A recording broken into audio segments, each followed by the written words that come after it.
Hello y'all, this is Mahesh Kumar and I once again extend a very hearty welcome to all of you on your own YouTube channel, that is Zenipex Education. Okay, Zenipex Education. Dear all, in this video we are going to study about tenses.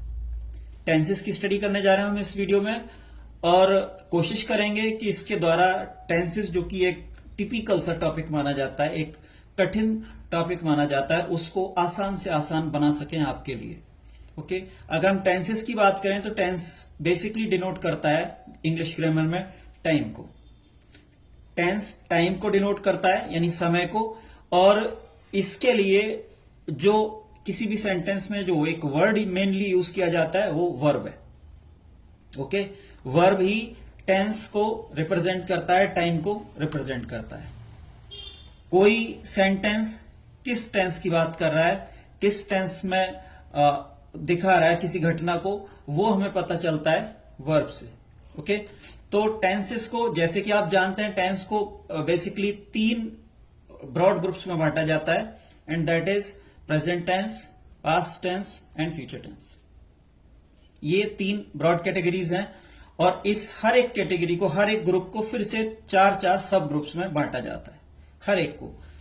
और वो जो सब groups हैं, indefinite है, continuous है, perfect है और perfect continuous है.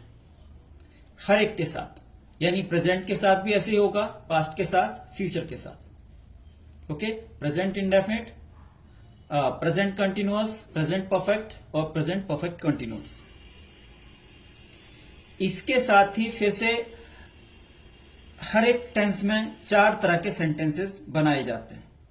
ओके, 4 तरह के सेंटेंसेस बनाए जाते हैं: अफर्मेटिव, नेगेटिव, इंट्रोगेटिव और नेगेटिव इंट्रोगेटिव. और लास्ट की जो 2 कैटेगरीज हैं, इंट्रोगेटिव और नेगेटिव इंट्रोगेटिव, ये फिर 2 तरह के बनते हैं.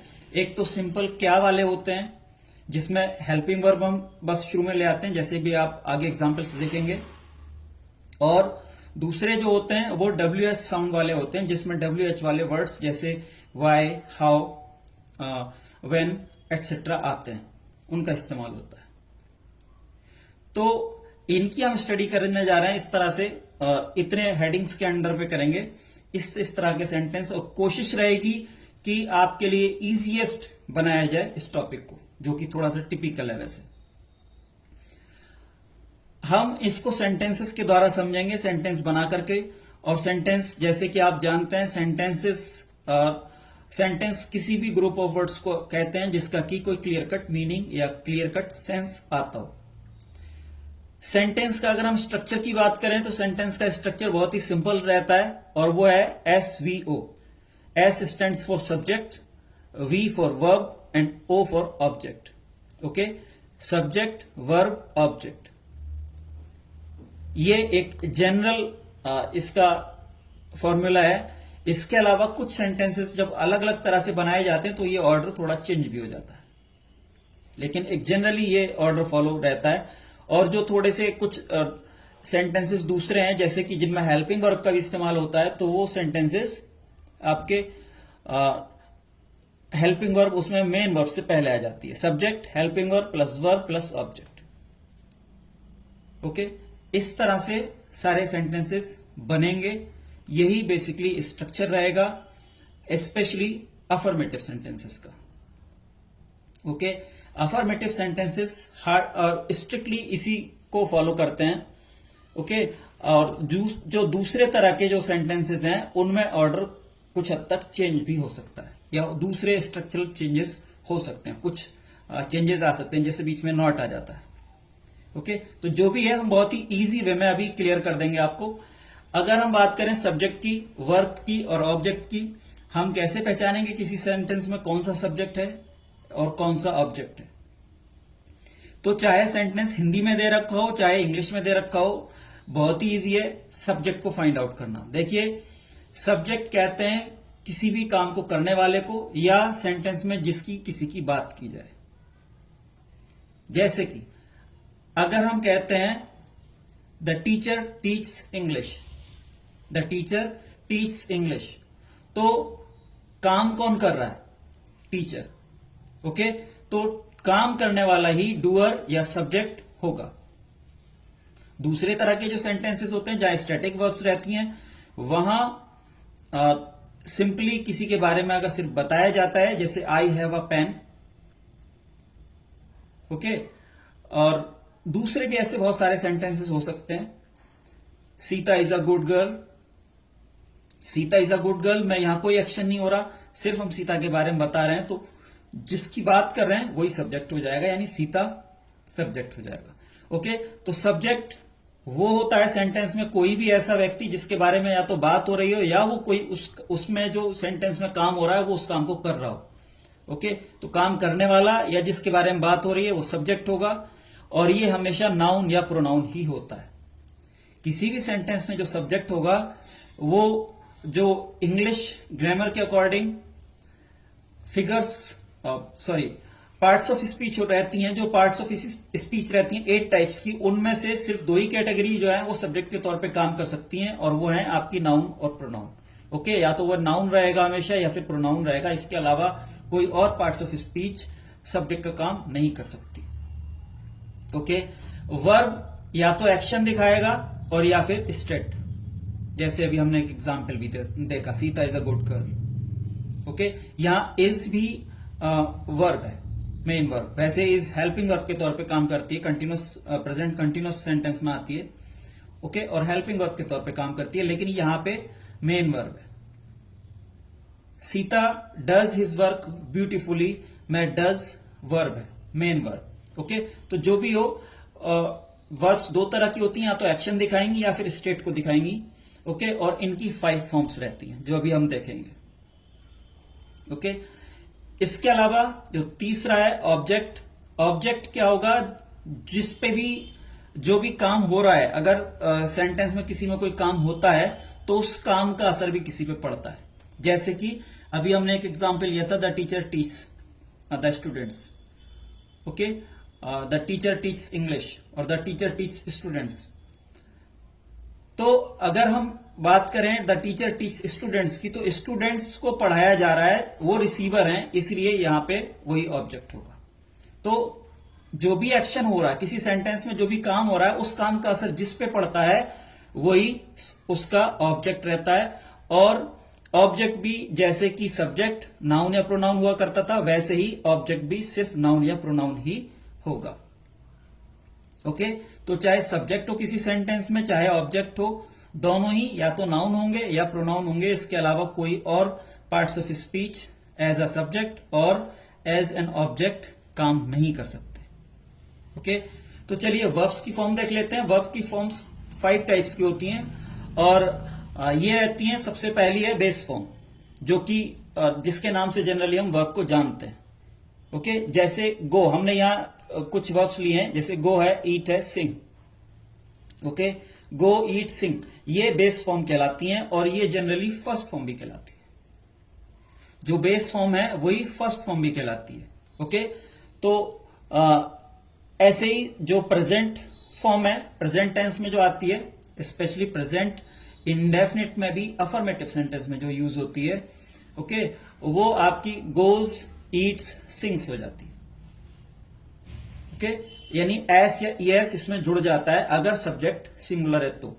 पास्ट फॉर्म में इसकी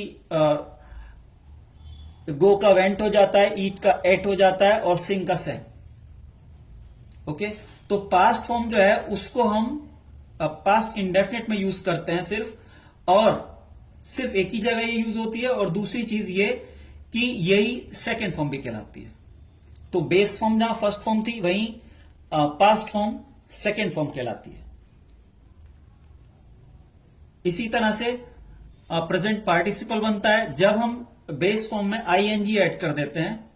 किसी भी वर्ब की जो बेस फॉर्म है, अगर हम उसमें आईएनजी ऐड कर देते हैं तो वह प्रेजेंट पार्टिसिपल बन जाता है, जैसे going, eating, singing etcetera. Past participle बनाने के लिए वर्ब की थर्ड फॉर्म चाहिए होती है। ओके, पास्ट पार्टिसिपल को ही वर्ब की थर्ड फॉर्म भी कहते हैं। और जैसे गो की अगर हम बात करें तो गॉन हो जाएगा, ईट का ईटन हो जाएगा, और ऐसे ही सिंग का संग हो जाएगा, sing, sang, sung. Okay, so that was all about the verbs और सब्जेक्ट और ऑब्जेक्ट एटसेट्रा। जरूरी था इनके बारे में थोड़ी सी क्लैरिटी होना हमारे लिए इसलिए जरूरी है क्योंकि जब हम सेंटेंसेस बनाएंगे तो इन्हीं का मेन यूज रहेगा, और अगर इनके बारे में हमें क्लैरिटी नहीं है तो कहीं ना कहीं हम गलतियां कर सकते हैं। ओके, तो इनके बारे में एक बहुत ही अच्छी तरह से क्लैरिटी कर लें और थोड़ी सी इनकी प्रैक्टिस कर लें। बहुत सारी वर्ब्स अगर हम पढ़ लें, मेरे ख्याल से जो मुख्य मुख्य मेन वर्ब्स हैं 40-50, उनको तो बहुत अच्छी तरह से पढ़ ही लेना चाहिए क्योंकि उन्हीं का इस्तेमाल ज्यादा होता है। ओके, चलिए आते हैं फर्स्ट काइंड के टेंस पे, and first kind is present indefinite. Okay, present indefinite.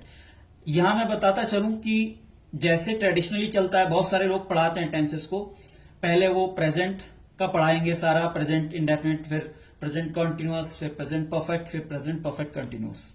Okay, उसके बाद इसी तरह से पास्ट का, फिर फ्यूचर का। मैं वैसे नहीं चल रहा हूं क्योंकि ये मेरी सोच है कि जो इंडेफिनिट है इसके बजाय एक ही सेंटेंस को हम तीनों टेंसेस में पढ़ेंगे, एक ही सब ग्रुप को हम तीनों टेंसेस में पढ़ेंगे। जैसे कि हमने इंडेफिनिट लिया है तो पहले इंडेफिनिट को ही तीनों टेंसेस में पढ़ेंगे, यानी प्रेजेंट, पास्ट और फ्यूचर में। क्यों? Because there are lots of similarities between them, बहुत सारी सिमिलैरिटीज हैं इनमें, और इसीलिए अगर हम इस तरह से चलेंगे तो आपके लिए इजी रहेगा, ये मेरा मानना है। ओके, तो हम स्टडी करने जा रहे हैं अभी प्रेजेंट इंडेफिनिट की, इसके बाद हम पास्ट इंडेफिनिट देखेंगे, उसके बाद फ्यूचर इंडेफिनिट देखेंगे। क्योंकि इस तरह से अगर आप चलेंगे तो मेरा मानना यह है कि आपके लिए आसान रहेगा इसको समझना। तो प्रेजेंट इंडेफिनिट देखिए, प्रेजेंट इंडेफिनिट में भी हम सबसे पहले बात करेंगे अफर्मेटिव सेंटेंस की। प्रेजेंट इंडेफिनिट में भी सबसे पहले हमने अफर्मेटिव लिया है, और कोशिश हमारी यह है कि सारे जो टेंसेस हैं उसमें आपके सिर्फ दो ही सेंटेंसेस का हम इस्तेमाल करें, सिर्फ दो ही एग्जाम्पल्स के द्वारा हम आपको सारे टेंस को समझाएंगे। ओके, 3 टेंस हैं, 3 टेंस के फिर 4 सब ग्रुप्स हैं, और उनके फिर 4 नहीं बल्कि मैं तो कहूंगा 6 सब ग्रुप्स और हैं। तो इतने सारे सभी टेंसेस को हम समझाएंगे आपको सिर्फ और सिर्फ 2 एग्जाम्पल्स के द्वारा, सिर्फ 2 ही सेंटेंसेस के द्वारा।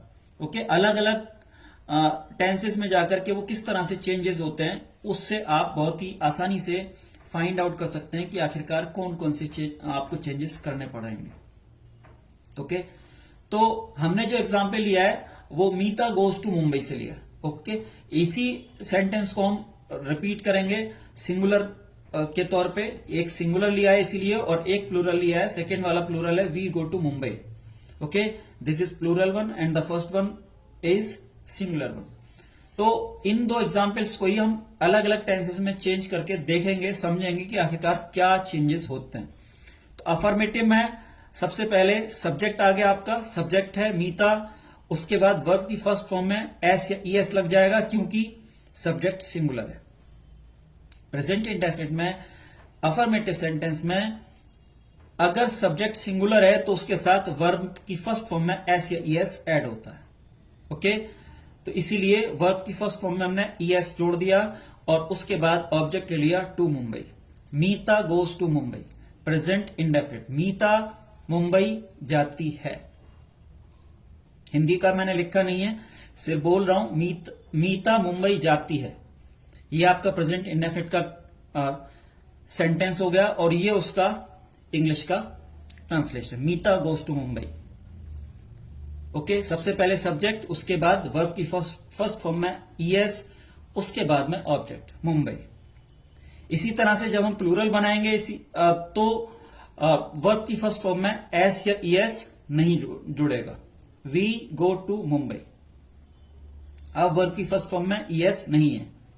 Okay, we go to Mumbai, verb की फर्स्ट फॉर्म में ईएस नहीं है। जब इसका नेगेटिव बनाएंगे तो वर्ब की फर्स्ट फॉर्म हो जाएगी और उसमें कोई एस या ईएस कुछ नहीं रहेगा। इसके बजाय अगर हम देखें तो हेल्पिंग वर्ब में आ जाएगा। ओके, तो नेगेटिव बनाने के लिए यह है कि सबसे पहले सब्जेक्ट लेंगे, उसके बाद हेल्पिंग वर्ब जो कि यहां डज है, और उसके बाद नेगेटिव का नॉट। ओके, उसके बाद मेन वर्ब और उसके बाद ऑब्जेक्ट। देखिए यहां जो सिंगुलर वाला एग्जाम्पल है, मीता सब्जेक्ट हो गया, हेल्पिंग वर्ब डज आ गई, उसके बाद नॉट आ गया, उसके बाद मेन वर्ब और उसके बाद ऑब्जेक्ट।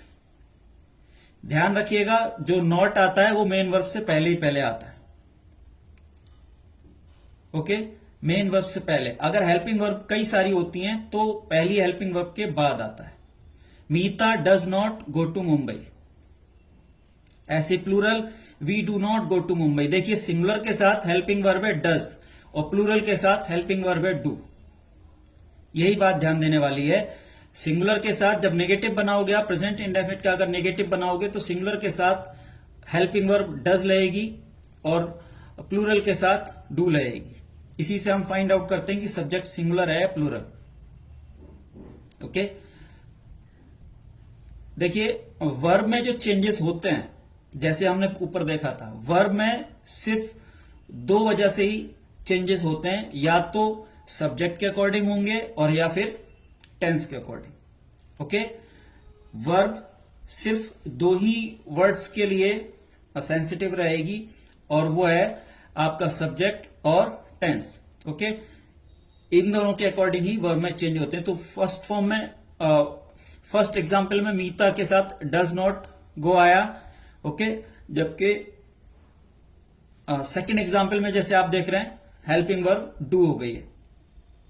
ओके, तो we do not go to Mumbai, सबसे पहले सब्जेक्ट, फिर डज नॉट, उसके बाद मेन वर्ब की फर्स्ट फॉर्म और उसके बाद ऑब्जेक्ट।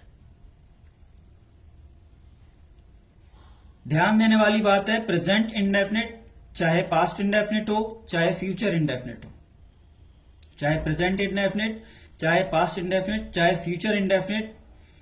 फ्यूचर इंडेफिनिट में तो जो अफर्मेटिव सेंटेंसेस हैं वहां भी फर्स्ट फॉर्म ही आती है। ओके, लेकिन पास्ट इंडेफिनिट और प्रेजेंट इंडेफिनिट में कुछ जगह फर्स्ट फॉर्म नहीं आती है, लेकिन जब आप इनके नेगेटिव या इंट्रोगेटिव बनाओगे, प्रेजेंट इंडेफिनिट और पास्ट इंडेफिनिट में, मैं बताता चलूं कि जब भी आप इनके नेगेटिव या इंट्रोगेटिव बनाओगे तो हमेशा वर्ब की फर्स्ट फॉर्म ही आएगी। जो भी वर्ब में चेंजेस होंगे वो सिर्फ और सिर्फ अफर्मेटिव सेंटेंस में होंगे। Note it down, present indefinite और पास्ट इंडेफिनिट दोनों में ही वर्ब की जो भी चेंजेस होंगी वो सिर्फ और सिर्फ अफर्मेटिव सेंटेंसेस में होंगी। बाकी नेगेटिव, इंट्रोगेटिव कुछ भी अगर आप उनका बनाएंगे तो हमेशा वर्ब की फर्स्ट फॉर्म ही आएगी, मेन वर्ब की फर्स्ट फॉर्म। ओके, इसी तरह से आप देखिए प्रेजेंट इंडेफिनिट का interrogative, does Meeta go to Mumbai, जो हेल्पिंग वर्ब थी। ओके, जो हेल्पिंग वर्ब थी वो शुरू में आ गई। यहां अफर्मेटिव में कोई हेल्पिंग वर्ब नहीं है। एक और सिमिलरिटी है, देखिए प्रेजेंट इंडेफिनिट और पास्ट इंडेफिनिट दोनों में एक सिमिलरिटी आपको फिर से मिलेगी कि जो अफर्मेटिव सेंटेंसेस होते हैं इनके दोनों में ही हेल्पिंग वर्ब नहीं होती। ओके, प्रेजेंट इंडेफिनिट और पास्ट इंडेफिनिट इन दोनों में ही अफर्मेटिव में कोई हेल्पिंग वर्ब नहीं होती। बाकी इसके आगे हम जितने भी टाइप के टेंसेस पढ़ेंगे आगे, सभी में कोई ना कोई हेल्पिंग वर्ब जरूर होती है। ओके, और कुछ में तो 3-3 हेल्पिंग वर्ब होती हैं। प्रेजेंट इंडेफिनिट और पास्ट इंडेफिनिट में अफर्मेटिव सेंटेंसेस में कोई हेल्पिंग वर्ब नहीं होती। ओके, नेगेटिव से यहां पे दोनों में कई जब हम नेगेटिव बनाते हैं तब जाकर के हेल्पिंग वर्ब इंट्रोड्यूस होती है, जैसे कि नेगेटिव में यहां पे हुई थी। ओके, तो इंट्रोगेटिव जब हम बनाएंगे तो वही हेल्पिंग वर्ब जो यहां पे आ रही थी वो हेल्पिंग वर्ब शुरू में आ जाएगी, does Meeta go to Mumbai. देखिए किसी का भी अगर आप इंट्रोगेटिव बनाएंगे, जो सिंपल इंट्रोगेटिव्स होते हैं, जो सिंपल इंट्रोगेटिव होते हैं, किसी भी टेंस का अगर आप इंट्रोगेटिव बनाएंगे तो जो भी उसकी हेल्पिंग वर्ब होगी, मेन हेल्पिंग वर्ब यानी पहली हेल्पिंग वर्ब, तो वही शुरू में आ जाएगी। ओके, सब्जेक्ट से ही पहले डज मीता, देखिए सबसे पहले हेल्पिंग वर्ब डज, उसके बाद मीता यानी सब्जेक्ट, उसके बाद मेन वर्ब और उसके बाद ऑब्जेक्ट। तो आप अगर चाहें तो इसकी फॉर्मेशन नोट कर सकते हैं। सबसे पहले हेल्पिंग वर्ब, उसके बाद सब्जेक्ट, उसके बाद मेन वर्ब और उसके बाद ऑब्जेक्ट। ओके, इसी तरह से अगर नेगेटिव इंट्रोगेटिव बनाएंगे तो सब्जेक्ट के जस्ट बाद बस नॉट इंट्रोड्यूस हो जाएगा, does Meeta not go to Mumbai. Helping verb, subject, not, main verb की फर्स्ट फॉर्म और उसके बाद ऑब्जेक्ट। ओके, प्लूरल में भी हेल्पिंग वर्ब डू थी तो डू आ जाएगा, do we go to Mumbai. इसी तरह से do we not go to Mumbai. देखिए स्ट्रक्चर सेम है, does Meeta not, do we not. जो भी सब्जेक्ट है, सब्जेक्ट के तुरंत बाद नॉट आ रहा है और उससे पहले हेल्पिंग वर्ब आ रही है। यहां क्योंकि इंट्रोगेटिव है सिर्फ, तो इसमें नॉट नहीं है। ओके, यहां सिर्फ डज मीता और do we are. Helping verb subject से पहले, फिर सब्जेक्ट, उसके बाद मेन वर्ब, उसके बाद ऑब्जेक्ट।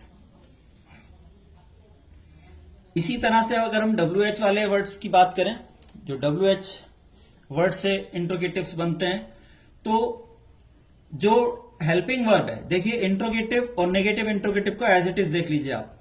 ओके, और उसके बाद जो भी WH वाला वर्ड होगा वो इनके शुरू में आ जाएगा, दोनों में ही, इनसे ही पहले। बहुत ही सिंपल है, आपको कोई नया स्ट्रक्चर नहीं बनाना है, कोई भी नया स्ट्रक्चर नहीं है। आगे मैं और बताऊंगा, यहां तो अभी सिर्फ हेल्पिंग वर्ब यहां नहीं थी तो इसलिए हमें यहां से हेल्पिंग वर्ब लेनी पड़ी। आगे हम बताएंगे और भी कि कितना आसान है ना। जितना आपने टिपिकल समझ रखा है, हर एक सेंटेंस में जैसे लगता होगा कई बार कि साहब हर बार में स्ट्रक्चर चेंज हो रहा है, ऐसा कुछ नहीं है। आप सिर्फ अफर्मेटिव को बना लीजिए, अफर्मेटिव से ही सारे सेंटेंसेस आपको क्लियर कट हो जाएंगे। तो अफर्मेटिव की बहुत अच्छी से प्रैक्टिस कर लीजिए,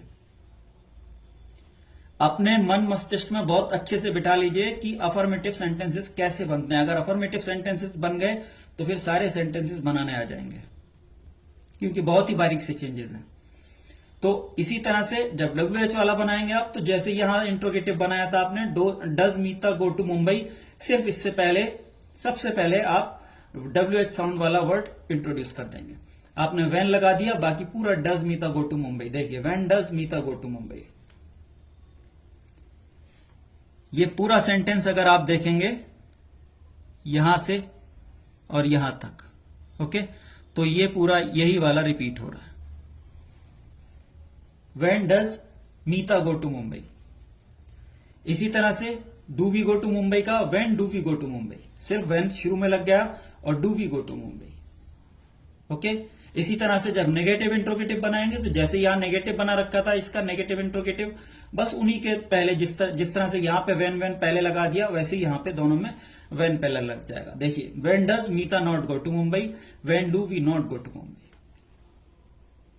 it is so simple, it is as simple as that. तो मिलते हैं अपने नेक्स्ट वीडियो में, जिसमें हम स्टडी करेंगे पास्ट इंडेफिनिट और फ्यूचर इंडेफिनिट की। Till then keep learning, keep growing.